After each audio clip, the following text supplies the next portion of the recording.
چی از الاغ آبزونه؟ یهو عمم از اون بغل جواب داد چیزی نیست دخترم. مامانم گفت آره دخترم اون برای عمت چیزی نیست. یارو فیلم سوپر زنش میبینه میگه آخش خدا رو شکر فیلم بود.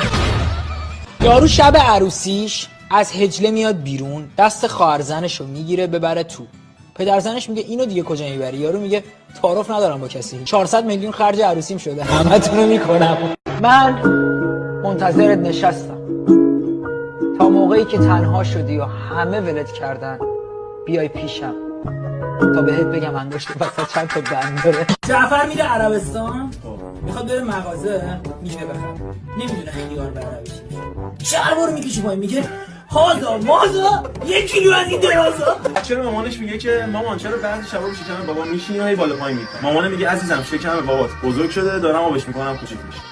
بچه میگه فایده نداره وقتی تو نیستی هری خانم زن همسایه میاد با دهنش نونتون بازش میکنه.